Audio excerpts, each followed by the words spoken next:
Om Sthapakaya cha dharmasya sarvadharmasarupine avatara varisthaya Ramakrishna te namaha. Today is a very auspicious day, Poush Shukla Shashti, the birth tithi of Swami Sharadanandaji Maharaj, a perfect karma yogi, a brahmagyani, a Mahabhaktiman, and also a wonderful man of meditation who could remain unperturbed in all situations. There are so many instances in his life we find blending of all yogas so nicely. Really, it is something to be very nicely appreciated and tried to follow in our life. In his life and characters, we find that a perfect blend of four yogas. He was a jnani, attained nirvikalpa samadhi, a man of wisdom. His devotion for the master, mother and Swamiji was profound, so a bhakta. He was a perfect yogi. Even 1,000 problems could not perturb the equanimity of his mind. And he was an ideal worker who offered his body, mind and soul to carry out Sri Ramakrishna's mission. He was born in 1865, 23rd December, Saturday, in Kolkata, 125 Armhurst Street, very near to the Shialdah station. Those who have seen Calcutta knows. And his father was Girish Chandra Chakraborty and mother Nilmani Devi. They were devout Hindu Brahmins. And he was born in a well-to-do family. His father had a very good business of pharmacy business, druggist. And that is why his father wanted that he should become a doctor or at least a pharmacist so that he could help his father in his business. And he was a medical student also. After his entrance and FA examination, he entered into and got admitted in the medical college, studied also for some time.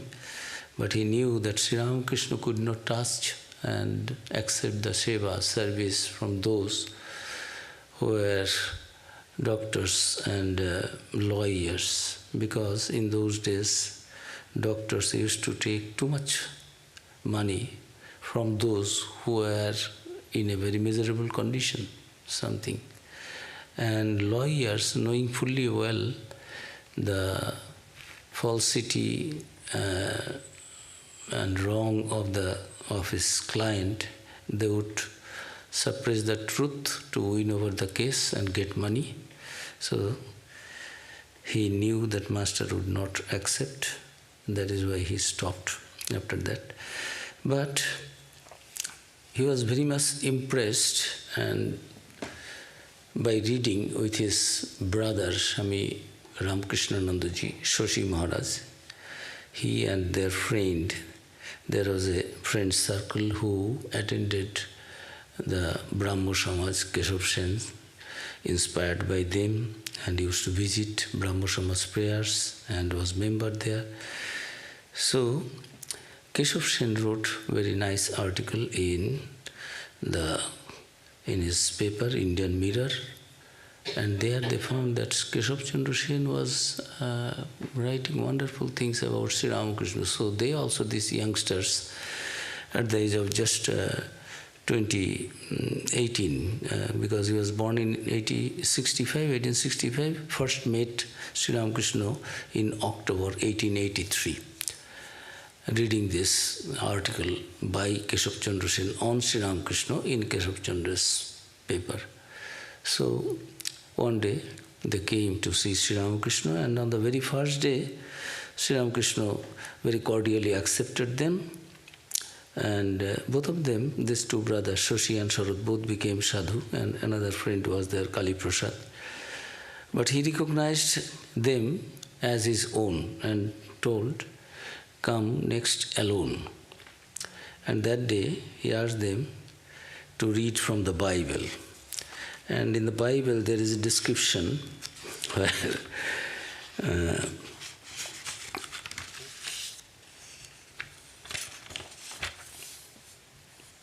that some are born eunuchs. For there are some eunuchs and which were so born from their mother's womb. There are some eunuchs which were made eunuchs of men, and there be eunuchs which have made themselves eunuchs for the kingdom of heaven's sake. He that is able to receive it, let him receive.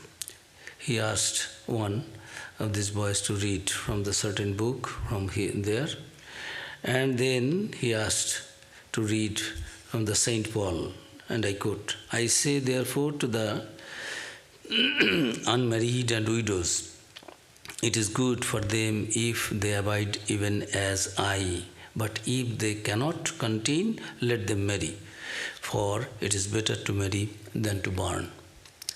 So on the very first day, these youngsters were very much inspired by Sri Ramakrishna's ideas of renunciation. And someone asked that, "Do you mean to say, sir, that marriage is against the will of God? And how can His creation go on if people cease to marry?" Sri Ramakrishna smiled at him and said, "Don't worry, my dear, about that. Those who wish to marry are at perfect liberty to follow that, to do so. So it is just between them and myself. You don't worry. I speak on what I have got to say. You take as much as you like and no more." So everything is not for everybody. Those who will go in that path will go. But because they were born with some pure tendencies, Sri Ramakrishna identified. And just afterward he said that this Shashi and Sharat, in a vision, I have seen that Shashi and Sharat had been among the followers of Christ. And he was born on 23rd December, just one day earlier than the Christmas Eve, which we, in Ramakrishna Mission, we so dearly, respectfully, with all solemnity and devotion, we celebrate. And on this Christmas day, we know Sharat also was one of them. After Master's passing away, they took the vow that they will not go back to married life and live a life for their own selves. They will be sacrificing their lives for the ideal, and for the humanity they will live their life. So, the first day encounter with Sri Ramakrishna was very amazing, and they were very much impressed. And Sharat started coming every now and then. And after 1 month, when he again came with some other friends, then immediately Sri Ramakrishna, they found that Sri Ramakrishna was going to Calcutta for a meeting, for a devotees congregation there. So Master said, "Oh, you have come." He asked Baburam. Baburam feed them something with good and give the address.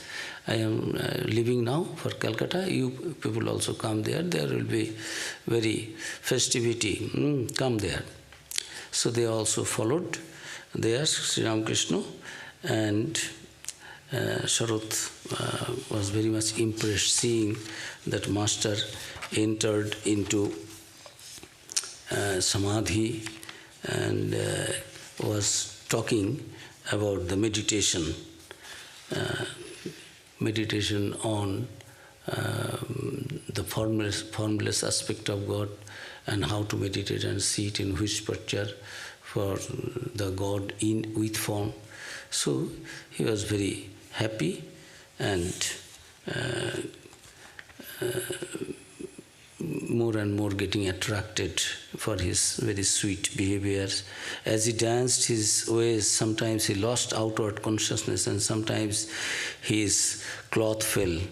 So he found that a man could completely lose the outer consciousness even in the name of God. And he loved this Nirvikalpa Samadhi, and afterwards he will have that. So one day Dakshineshwar Master was praising Ganesha. And why Ganesha? For his great filial love and absolute purity of heart. Sharat immediately said, present there, he said, "Ah yes, he is my ideal." Master immediately corrected him, No, your ideal is Shiva. Ganesha is not your ideal. In you lie dormant the attributes of Shiva. Always think of yourself as Shiva and me as your Shakti. See, some queer instruction from Master is the Shakti of this disciple, Sharat, and Sharat is the Shiva. I am the ultimate repository of all your powers. So, Master told this, and Sharat knew it. It is amazing how this mystical utterance of the Master was fulfilled later in Sharat's life. Sharat was tremendously attracted to the Master. Not only did he visit Ramakrishna regularly, but he also began to stay at night at Dakshineshwar in order to practice spiritual disciplines under the direct guidance of Sri Ramakrishna. The Master would awaken them early at midnight and send them to different spots in the temple garden. And once Sharat could not concentrate and reported to the Master, "You have sent me to him, but I am not able to concentrate my mind in the meditation." Master immediately placed his index finger on in between the Sharat's eyebrows, and his mind became calm and quiet like the flame of a lamp in a windless place. So he also gradually became an adept in meditation through the grace of Sri Ramakrishna. And one day he found that we find the wonderful influence in his life, influence of Swami Vivekananda. And because one day Master was talking about Narendranath. He was telling, these boys are good, but this boy has passed 1.5 examinations. Sharat was preparing for his first art examination. Uh, and he is polite and calm. Master is telling about Sharad. But I have not seen another boy like Narendra. He is as efficient in music, vocal and instrumental, as in the acquisition of knowledge, in conversation as well as in religious matters. He loses normal consciousness in meditation for whole nights. My Narendra is a coin with no alloy whatsoever.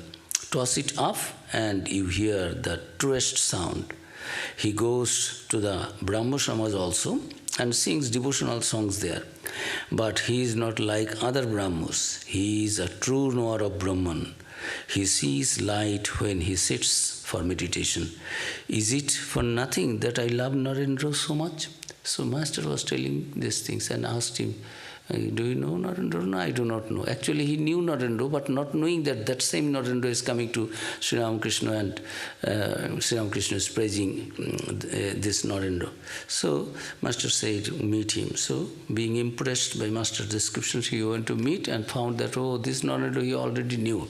And in the beginning, he did not like him. He thought that Narendra is a little conceited and very straightforward. And so according to his own evaluation, he thought that. But when Master's, these words of praise came through Master's lips, then he became completely changed and understood that Narendra, what he thought, it was not that. Really Narendra's class is different. He is a class by himself. None of them can equal in that way. He understood and started visiting Narendra also. And their friendship was so deep that sometimes the whole night they will be talking about Master, because both have become devotees of Sri Ramakrishna and attracted to Sri Ramakrishna's life and teachings and renunciation. And both their house was also very near. Narendra was escorting him to Sharad's house, and Sharad then said, no, I will take you back to your home. I will leave you there. So whole night both of them coming and going, coming and going.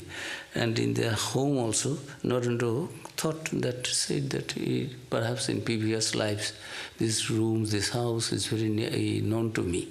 So there was a very good friendship and dependence on Narendra was there in the mind of Sharad. And afterwards also, when Sri Ramakrishna passed away, in the gospel it is there, Narendra was telling young Vivekananda that now I have the responsibility of Sharad. Master has given his responsibility on him, on me, and his mind is now ready to realize the truth. So I am worried for him. So there is a wonderful loving bond between these two souls.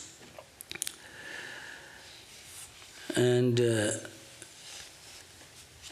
some points we will just, it is a so colorful life because he held General Secretary's post, he came to the West to preach the Vedanta, and he served Holy Mother wonderfully. He wrote his masterpiece with others, this masterpiece, this great master, Sri Ramakrishna's life, which none else, even Narendranath, did not touch, being requested by Girish Chandra Ghosh. Girish Chandra Ghosh himself did not try to write that, because he was a very good writer, an author, a poet, a playwright, a director, and whatnot, a genius.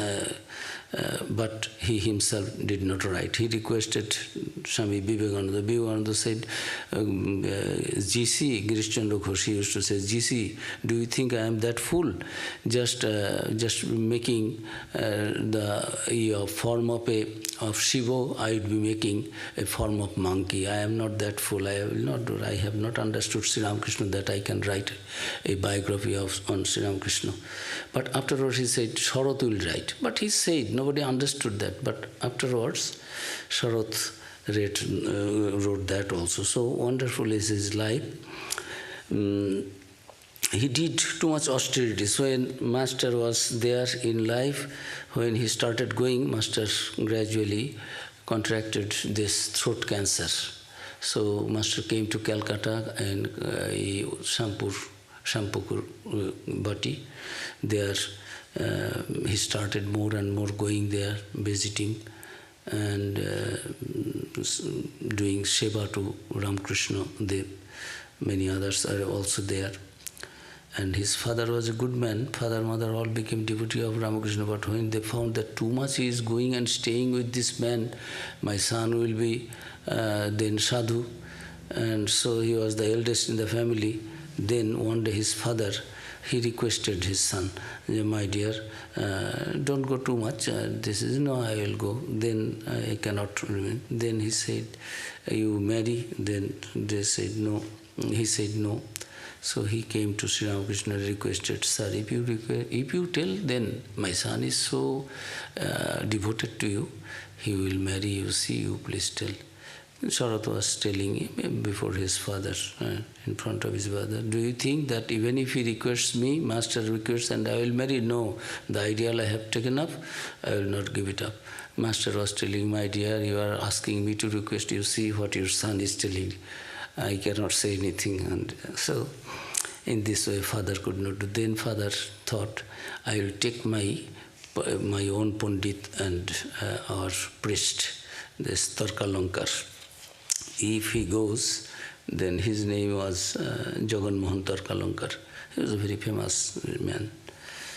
So he requested him, you will ask so queer questions that Ramakrishna will not be able to answer in front of Sharat. You have to insult and belittle Ramakrishna in front of Sharat, so that Sharat understands that greater Pandits are there, more qualified people are there.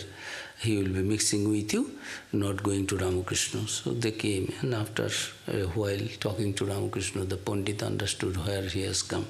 He immediately said, confided, my dear sir, you are asking me to talk to this man and belittle. What belittle? I will be very happy if Sharat becomes a Chala disciple of this Guru. To have such a Guru is a great privilege in life. So father's no plan worked in that way. And after Sri Ramakrishna's passing away, they took sannyasa. Sharat got the name Swami Sharadananda. And now his mind was, master was not there, bereavement was there, so wanted to go for some visit here and there, pilgrimage, not getting joy in that. So in 1887, March, he went for pilgrimage to Puri. In those days, there was no railway and other things. They walked and walked and walked. 300 miles they walked, and then reached Puri and stayed there for 6 months, did tapasya, lived on begging alms, and having the food, something there in the Ananda Bazaar is there. Ananda Bazaar is where this Jagannath Dev's prasad is given. Anybody can come and take prasad there, all these people. So he used to live there in that way and doing tapasya, austerities, and thinking of master and doing japa meditation in Sargodhar and in the Mandir campus. And then he came afterwards, he went to Gaya, Bodh Gaya, Banaras, Kashi, Ayodhya, Ramchandraji's birthplace, where a very beautiful temple is coming up. In this month it will be inaugurated. Haridwar, Rishikesh, Gangotri, Kedar, Budri, all these places. And there are so many stories connected with this. When they were going to Badrinath, they lost their path, and in one place he was alone, and that was infested by the terrible animals. Tigers, lions can come and devour, but nothing was there, no path is known, so he sat for meditation. Next day morning, when they came from the mott, other people came into the jungle to find out him. When he was found out, he said, what you have been doing? But what I will do? When found, I got that there is no way to leave and go away from this place. So it is better. Death is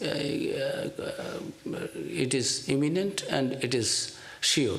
So better be before death, I think of God. So I was meditating and I did not know anything. So in this way, his story. Another, his meditative mind, once in Calcutta with his friend, he was traveling, another devotee of Thakur, on the boat on the Ganges. Suddenly there was a sudden storm, very terrible, and the boat was being capsized. Any time it is going. So he was taking a tobacco, a hubble bubble, this tamak, a kind of tobacco. He was taking, and his friend, another disciple of Sri Ramakrishna, he just forcibly took it from his hand and threw into the Ganges, and scolding and shouting at him. Are you a man or what? He said, what happened? Well, the boat is sinking, it is being capsized, and you are still... But it has not yet been, so what to do? What I can do? Do you think if I stop taking my tobacco hubble bubble, there will be no rain and boat will be saved? So, are you a man?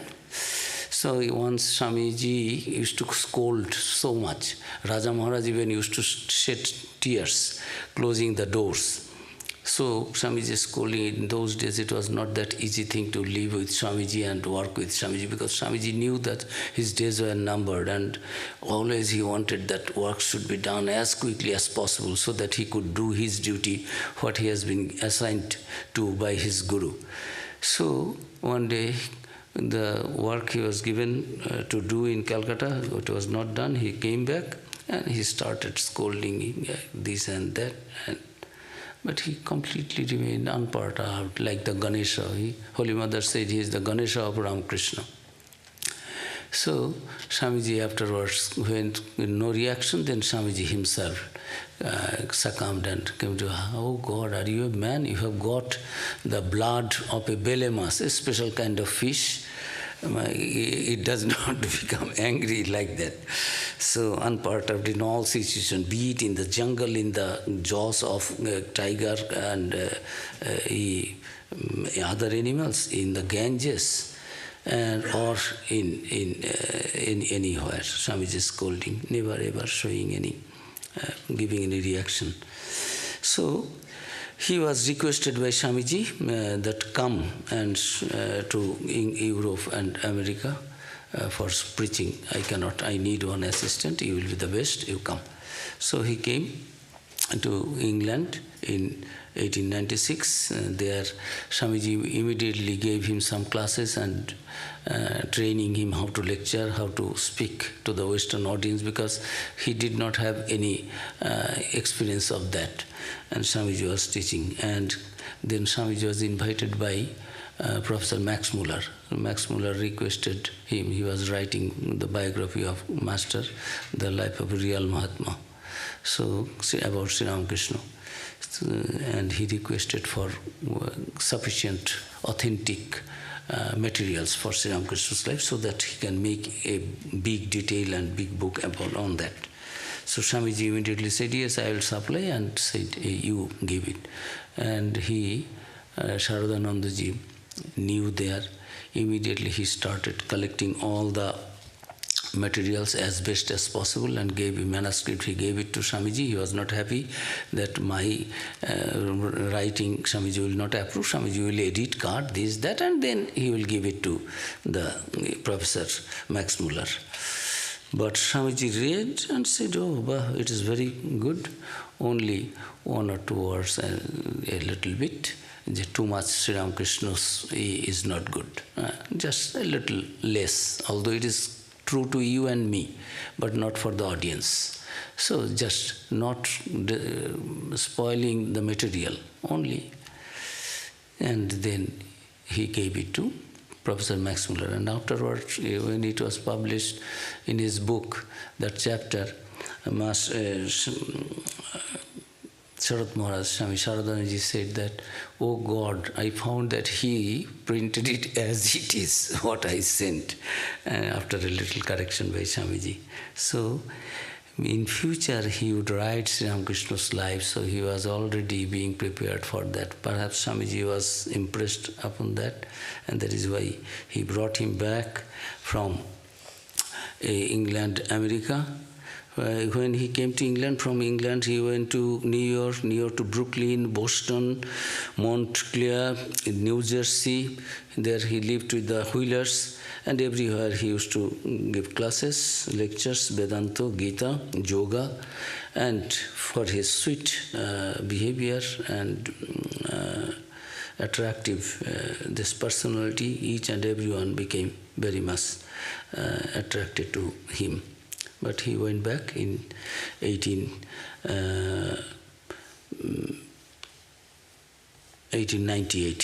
He went back to India and became the General Secretary as given selected by Swami Vivekananda, and till his death in 1927, nearly 3 decades, he remained as the General Secretary. As General Secretary also, he was so successful that his successors never ever said, always they said that nobody could become a General Secretary, an organization making such a balance with the President and other brothers, top to bottom, each and everyone was so happy the way he handled all the cases in different times. And one very important case he faced in the history of Ramakrishna Mission in Bengal. At that time there was Maniktala bomb case.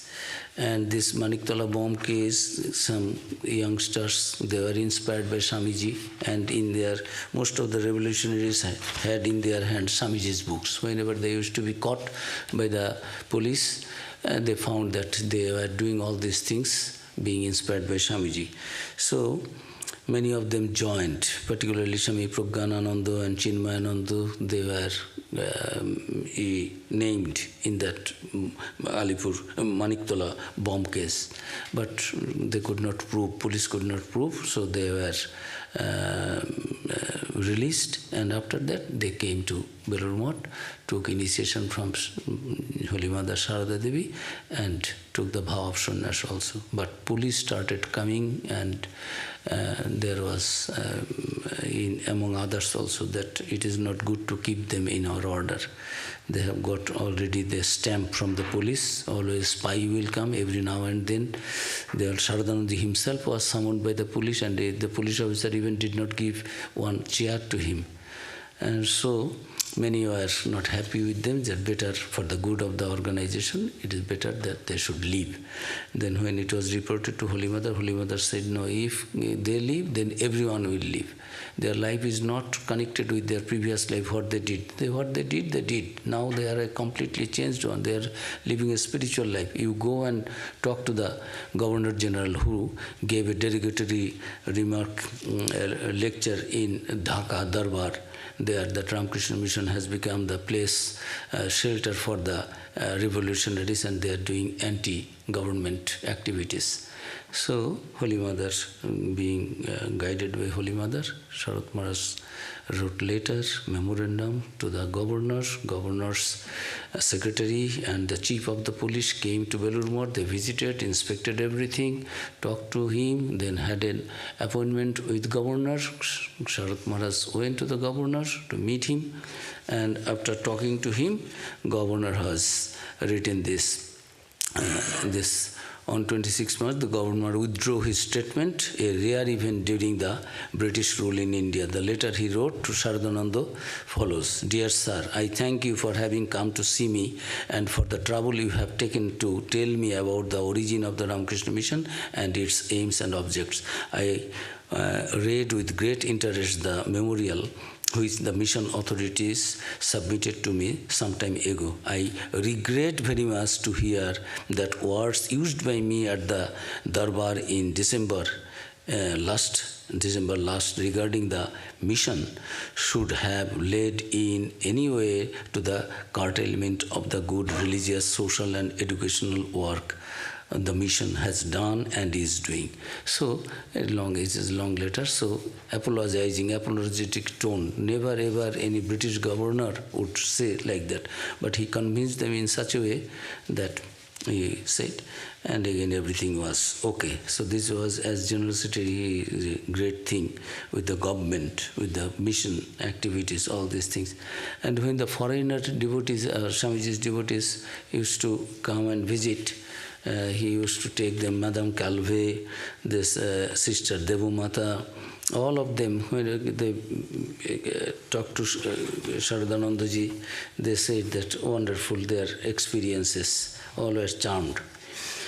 We come to his last days. During his last years, Sharadananda was in poor health, and I am preparing for the great journey. The call has come, he said. Now meditation is the food of my life, and chanting his name, the source of my delight. So, in this way, finally, the Sharadananda's condition was rapidly deteriorating, and he had a temperature of 105 degrees. The doctors lost all hope and indicated that the final moment was imminent. Friday, 19th August 1927, was the birth anniversary of Sri Krishna. About 1 a.m., the monks began to chant Hari Om Ramakrishna. At 2:34 a.m., Swami Sharadananda, the great yogi and beloved disciple of Sri Ramakrishna, breathed his last. At that moment, in Belur Math, Shivananda heard the familiar and sweet voice of Sharadananda, Tarukda, I am going to Kashi, Benares. At noon, Sharadananda's remains were taken from Calcutta to Belur Math and cremated there. In his early days with Sri Ramakrishna, the young Sharat asked a blessing that he might see God in every being. The Master blessed him, saying, yes, you will attain it. The following incident indicates how that blessing was fulfilled toward the end of his life. Quote, one of the devotees who was nurtured by Swami Sharadananda's loving care one day remarked, Swami, why do you love us so much? Swami Sharadananda did not say anything. After a few days, when that devotee came to Udbodhan, the Swami said, a few days ago I went to Belur Math and prostrated before Sri Ramakrishna. The Master appeared before me and said, you love all because you find me in all. Unquote. That is the answer I would give today. Before his passing away, he said that Master gave that, seeing Brahman in everyone, that ultimate reality, that divinity in everyone. So that is why he could treat everyone in that way. Om Shanti Shanti Shanti Hari Om Tat Sat.